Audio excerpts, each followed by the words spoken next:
तो भाई अभी तक हम सोच रहे थे कि सीएम पंक और रोमन रेंस का मैच रेसलमेनिया में हो सकता है और आज की सर्वाइवर सीरीज में WWE इसका टीज स्टार्ट कर देगी। लेकिन आज की सर्वाइवर सीरीज देखकर लग रहा है कि WWE रेसलमेनिया में कोडी रोड्स और रोमन रेंस का मैच फिर से कराने वाली है। तो हेलो गाइस, मैं Gagan and welcome to my YouTube channel the wrestling slammer. तो फाइनली आज हमें सर्वाइवर सीरीज वॉर गेम्स देखने को मिल गया जहां WWE ने बड़े बड़े धमाके कर दिए। कुछ चीज़ें तो भाई इतनी अनएक्सपेक्टेड थी कि लग नहीं रहा था कि ऐसा होने वाला है। तो जानने के लिए कि क्या कुछ हुआ आज की सर्वाइवर सीरीज में, वीडियो को लास्ट तक देखना और लाइक और सब्सक्राइब जरूर कर देना। तो ये बहुत ज़्यादा ऑब्वियस था कि आज सर्वाइवर सीरीज वॉर गेम्स का ओपनिंग मैच हमें कौन सा देखने को मिलने वाला है, जो कि हमें वुमेन्स वॉर गेम्स मैच देखने को मिलता है। वैसे आज WWE ने वो केजेस नहीं रखी थी जो कि नॉर्मली हमें सर्वाइवर सीरीज वॉर गेम्स में देखने को मिलती हैं। तो भाई इस बार एंट्रेंस हमें डायरेक्ट देखने को मिलने वाली थी, जो कि कह सकते हैं कि थोड़ा सा कुछ फैंस के लिए डिसअपॉइंटिंग भी है, क्योंकि केज में कुछ ज़्यादा ही मज़ा आता था। पर शायद ये डायरेक्ट एंट्रेंस वाला आइडिया भी बहुत ज़्यादा अच्छा था, क्योंकि अनएक्सपेक्टेड एंट्रेंस हो रही थी। अभी इस मैच की बात करें तो इसकी शुरुआत शार्लेट फ्लेयर और ऑस्का के साथ होती है। अभी इनका मैच हम लास्ट स्मैकडाउन में देख चुके हैं, जो कि काफ़ी अच्छा था। तो यहाँ भी 1-on-1 एक्शन इनका हमें कुछ टाइम तक देखने को मिलता है। और क्योंकि एडवांटेज मैच शार्लेट फ्लेयर ने जीता था, तो यहाँ उनकी टीम से एक मेंबर आने वाला था। तो सबसे पहले शार्लेट फ्लेयर की टीम से ईओ स्काई की एंट्रेंस होती है, जो कि भाई ट्रैश कैन के ढक्कन के साथ आई थी। अभी भले ही एडवांटेज यहाँ शार्लेट फ्लेयर की टीम के पास था, लेकिन इस्तेमाल नहीं पा रही थी वो, क्योंकि भाई ईओ स्काई के रिंग में आने के बाद सिर्फ ईओ स्काई ही ऑस्का से लड़ रही थी। यहाँ ईओ स्काई वैसे वो ढक्कन लेकर आई थी, यहाँ उससे भी ऑस्का को बजाया जाता है। अब इसके बाद ऑस्का की टीम से हमें बेकी लिंच की एंट्री देखने को मिलती है, जो कि कैंडो स्टिक के साथ आई थी। अब यहाँ 2-on-2 सिचुएशन बन गई थी, जिसके बाद एंट्री होती है अलेक्सा ब्लिस की,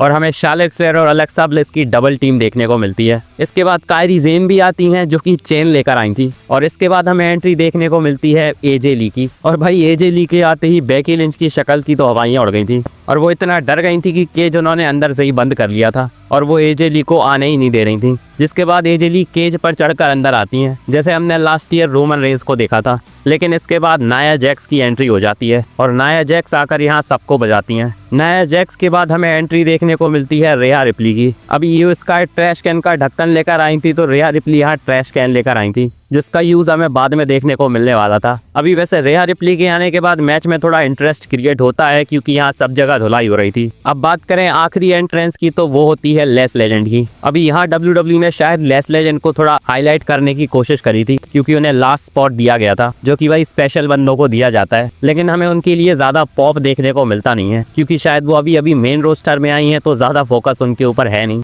बाकी लेस लेजेंड के रिंग में आते ही मैच ऑफिशियली स्टार्ट हो जाता है, क्योंकि अब सारे मेंबर्स रिंग में आ चुके थे। अभी इस मैच में हमें ज़्यादा कुछ क्रेजी स्पॉट्स देखने को मिलते नहीं हैं, और इतना ज़्यादा वेपन्स का भी यहाँ यूज़ हुआ नहीं था। अब बात करें लास्ट के कुछ मूवमेंट्स की, तो भाई बेकी लिंच की टीम में पंगा हो जाता है, क्योंकि ऑस्का शार्लेट फ्लेयर को मिस्ट मारने जा रही थी, लेकिन वो गलती से लेस लेजेंड को लग जाता है, और भाई पूरा मोमेंटम फेस टीम के पास अब पहुंच गया था। जिसके बाद हमें ईओ स्काई का वो ट्रैश कैन वाला मूवमेंट देखने को मिलता है, जो कि वो सारी हील टीम पर लगाती हैं। लेकिन यहाँ बेकी लिंच बच गई थी, तो भाई बेकी लिंच की यहाँ अलग से धुलाई होती है, जहाँ उन्हें रिया रिप्ली का रिपटाइट पड़ता है, और एजे ली ब्लैक विडो में फंसाकर उन्हें टैप आउट करवा देती हैं। मैंने कहा था कि शायद एजे ली होंगी जो कि बेकी लिंच को पिन करके मैच को जीतेंगी। वैसे एजे ली का मैच में ज़्यादा रोल था नहीं, लेकिन एंड में उन्होंने पिन जरूर ले लिया, और इसी के साथ इस मैच में फेस टीम की विक्ट्री हो गई। अभी वैसे ये मैच ठीक ठाक सा था, लेकिन WWE ने यहाँ ज़्यादा कुछ करने की कोशिश करी नहीं। अभी जो लास्ट ईयर मैचेस हो चुके हैं वो इससे बहुत ज़्यादा अच्छे थे, पर स्टिल ये मैच भी ज़्यादा बुरा नहीं था।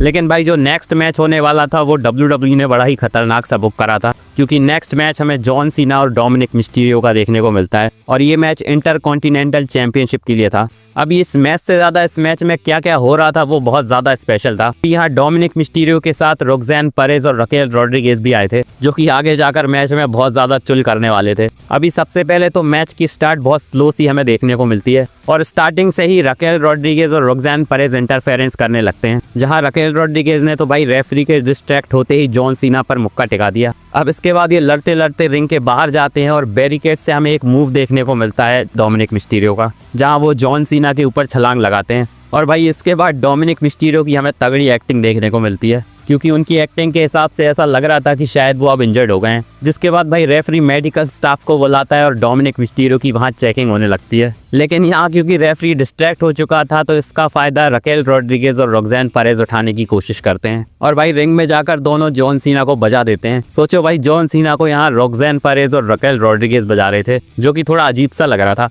लेकिन इसके तुरंत बाद डोमिनिक मिस्टीरियो को पता चल गया था कि भाई अब उनका मौका आ गया है, क्योंकि जॉन सीना रोप पर 619 की पोजीशन में पड़े थे। तो भाई बिना मौका गवाए यहाँ डोमिनिक मिस्टीरियो तुरंत उठकर रिंग में चले जाते हैं और जॉन सीना को 619 लगाया जाता है। लेकिन शायद रेफरी को पता चल गया था कि यहाँ कुछ गड़बड़ करी गई है, तो भाई रेफरी यहाँ आता है और रॉक्सैन परेज और रकेल रोड्रिगेज को यहाँ से भगा दिया जाता है। अब यहाँ लग रहा था कि शायद जॉन सीना इजीली मैच को जीत लेंगे, क्योंकि एटीट्यूड एडजस्टमेंट डोमिनिक मिस्टीरियो को पड़ता है और वो पिन हो रहे थे। लेकिन भाई शॉकिंगली डोमिनिक मिस्टीरियो ने यहाँ जॉन सीना के एए पर भी किकआउट कर दिया। अब इस मैच में एक मूवमेंट आता है जहां रेफरी गलती से डाउन हो जाता है और लग रहा था कि अब हमें कुछ खतरनाक देखने को मिल सकता है। तो भाई इसके बाद जजमेंट डे के बाकी के मेंबर्स जो कि फिन बेलर और जेडी मैकडोनाल्ड थे उनकी एंट्री होती है और यहाँ वो रिंग में आकर जॉन सीना को बजा रहे थे, लेकिन यहाँ जॉन सीना ने उन दोनों को ही बजा दिया और जॉन सीना की तरफ से हमें यहाँ डबल एटीट्यूड एडजस्टमेंट देखने को मिलता है, जो कि शायद उन्होंने लास्ट टाइम रॉयल रंबल में इस्तेमाल करा था। अब क्योंकि जजमेंट डे के सारे मेंबर्स डाउन हो चुके थे तो लग रहा था कि अब तो जॉन सीना जीत ही जाएंगे,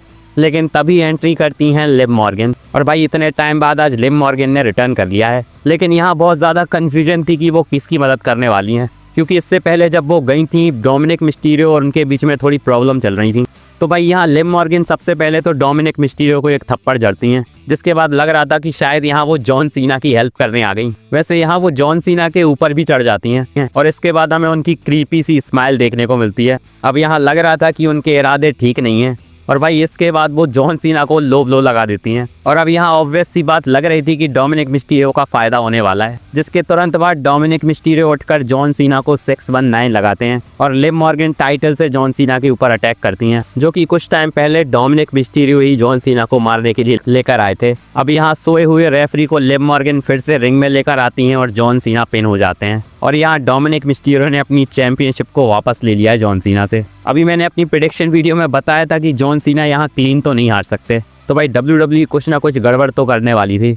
पर जो भी हो WWE ने इस मैच को बड़े ही अच्छे तरीके से बुक करा था। बहुत सरप्राइजिंग से और शॉकिंग से एलिमेंट भी डाले गए थे। अब ये क्योंकि जॉन सीना का लास्ट पेपर व्यू वाला मैच था तो भाई स्पेशल तो बना नहीं था, भले ही वो इस मैच को हार गए। वैसे अब इसी के साथ जॉन सीना का लास्ट मैच बचा है, जो कि अब हमें सैटरडे नाइट मेन इवेंट में ही देखने को मिलेगा, जहां वो बिना इंटरकॉन्टिनेंटल चैंपियनशिप के जाने वाले हैं। अब इसके बाद नेक्स्ट मैच हमें WWE की वर्ल्ड वुमेन्स चैंपियनशिप के लिए स्टेफनी वकार और निकी बेला का देखने को मिलता है। अभी मैंने अपनी प्रेडिक्शन वीडियो में बताया था कि इस मैच में हमें कुछ भी खास देखने को नहीं मिलेगा, तो भाई ना तो ये मैच स्पेशल था, ना ही हमें यहाँ कुछ खास देखने को मिलता है और बड़े ही आराम से स्टेफनी वकार यहाँ अपनी चैंपियनशिप को रिटेन कर लेती हैं। लेकिन इसके बाद हमें नेक्स्ट मेन इवेंट देखने को मिलता है वॉर गेम्स का, जो कि मेंस वॉर गेम्स मैच था, जो कि भाई अनदर लेवल खतरनाक मैच था। अब इस मैच की शुरुआत ब्रॉन ब्रेकर और सीएम पंक के साथ होती है और शुरुआत में हमें इनका 1-on-1 एक्शन देखने को मिलता है। अभी हमें पता है कि एडवांटेज मैच ब्रॉक लेसलर की टीम ने जीता था, तो भाई अब दूसरा मेंबर ब्रॉक लेसलर की टीम से ही आने वाला था, जो कि होते हैं ड्रू मैकिंटायर। और हमें पता है कि ड्रू मैकिंटायर और सीएम पंक की पहले कितनी अच्छी खासी हिस्ट्री रह चुकी है, तो यहाँ इनका इंटरेक्शन बहुत तगड़ा हो रहा था और यहाँ सिर्फ ड्रू मैकिंटायर ही अकेले सीएम पंक को बजा रहे थे और ब्रॉन ब्रेकर को शायद यहाँ रेस्ट करने का थोड़ा मौका चाहिए था।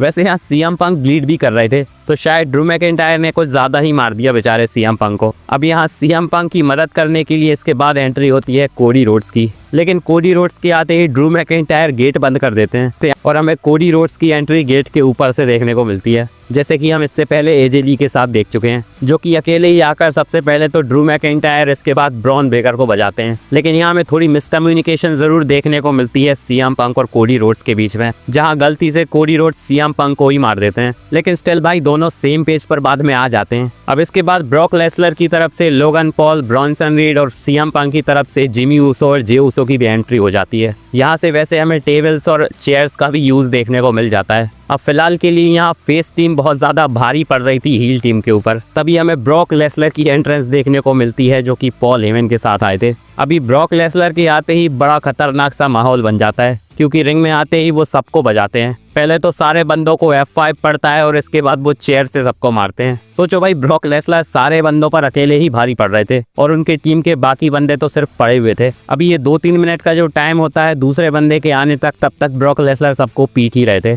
और एंड में हमें पता था कि रोमन रेंस की एंट्री होने वाली है और रोमन रेंस की एंट्री के पहले ही ब्रॉक लेसलर केज से बाहर निकल जाते हैं और भाई ऐसा लग रहा था जैसे ब्रॉक लेसलर रोमन रेंस का स्वागत करने के लिए खड़े हैं। लेकिन रोमन रेंस एंट्री करते ही ब्रॉक लेसलर पर सबसे पहले एक स्पेयर लगाते हैं। लेकिन भाई ब्रॉक लेसनर को एक स्पेयर से ज़्यादा कुछ होता नहीं है और वो उठकर रोमन रेंस को बजाना ही चालू कर देते हैं। यहाँ वो उन्हें अनाउंसिंग एरिया में ले जाकर अनाउंसिंग टेबल पर भी पटकते हैं। तो रोमन रेंस की हालत तो यहाँ ख़राब हो चुकी थी। इसके बाद ब्रॉक लेसनर रिंग में जाते हैं और फिर से वो डोमिनेंस स्टार्ट कर रहे थे, लेकिन अब की बार भाई सीएम पंक की तरफ से उन्हें जीटीएस पड़ता है और कोडी रोड्स क्रॉस रोड्स लगाते हैं उन्हें। अब यहाँ ब्रॉक लेसनर को दोनों मिलकर पिन कर रहे थे, लेकिन भाई लोगन पॉल ने पिन ब्रेक कर दिया। अब यहाँ लोगन पॉल बड़े ही स्मार्टली पॉल हेमन से वो ब्रास नकल ले लेते हैं, जिसके बाद पहले तो वो सीएम पंक को मारते हैं और उसके बाद कोडी रोड्स पर अटैक करते हैं।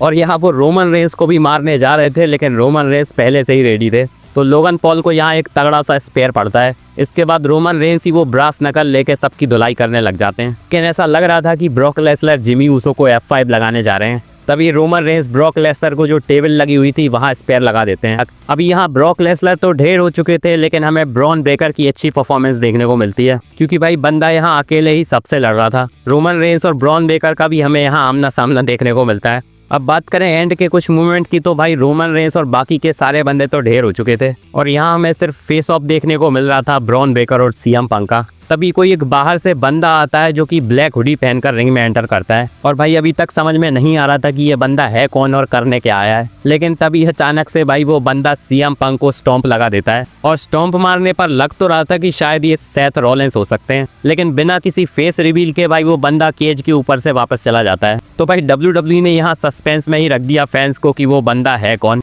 अब इसके बाद ब्रॉन ब्रेकर के लिए रास्ता वैसे क्लियर हो जाता है, क्योंकि सीएम पंक और बाकी की टीम तो ढेर हो चुकी थी। और इसके बाद ब्रॉन ब्रेकर सीएम पंक को रनिंग स्पेयर लगाते हैं और इस मैच में ब्रॉक लेसनर की टीम की जीत हो जाती है। अभी यहाँ बहुत ज़्यादा चांसेस थे कि सीएम पंक की टीम भी हार सकती है, जहाँ शायद उनके टीम मेंबर्स में ही आपस में प्रॉब्लम हो जाएंगी, लेकिन भाई WWE ने यहाँ अलग ही रास्ता निकाल लिया, जो कि बहुत ज़्यादा अनप्रेडिक्टेबल था। अभी वैसे वॉर गेम्स के खत्म होने के बाद रोमन रेंस अकेले रिंग में खड़े थे और यहाँ वो शॉकिंगली सीएम पंक की मदद करते हैं खड़े होने में, जिसके बाद सीएम पंक और रोमन रेंस तो सेम पेज पर लग रहे थे। लेकिन भाई यहाँ कोडी रोड्स बड़े ही अग्रेशन के साथ खड़े होते हैं, जहाँ उनका फेस ऑफ हमें रोमन रेंस के साथ देखने को मिलता है और रोमन रेंस जाते जाते कोडी रोड्स से कह के गए हैं कि ये आखिरी टाइम था जब उन्होंने कोडी रोड्स के साथ टीम अप किया है। अभी वैसे रिपोर्ट आई थी कि WWE रेसलमेनिया का टीज सर्वाइवर सीरीज वॉर गेम से देना स्टार्ट कर देगी, तो कहीं WWE टीज तो नहीं कर रही है कि कोडी रोड्स और रोमन रेंस का एक और मैच हमें देखने को मिलेगा, क्योंकि यहाँ सीएम पंक के साथ तो ज्यादा कुछ लफड़ा हमें देखने को मिला नहीं, जो कि एक्सपेक्टेड लग रहा था कि वॉर गेम्स में हो सकता है। वैसे अब रेसलमेनिया सीजन आने वाला है, तो हमें धीरे धीरे पता चल जाएगा कि WWE करने क्या वाली है। बाकी इस मैच को WWE ने बड़े ही अच्छे तरीके से बुक करा था। अभी वैसे वो मिस्ट्री बंदा कौन था ये देखना बहुत ज्यादा इंटरेस्टिंग होने वाला है। तो कमेंट में बताओ आपको आज का सर्वाइवर सीरीज पेपर व्यू कैसा लगा। बाकी मेरी ये वीडियो अच्छी लगी हो तो इसे लाइक और चैनल को सब्सक्राइब जरूर कर देना और बेल आइकन को भी दबा देना, ताकि मेरी वीडियो की अपडेट आप तक पहुंचती रहे। मिलते हैं नेक्स्ट वीडियो में, धन्यवाद।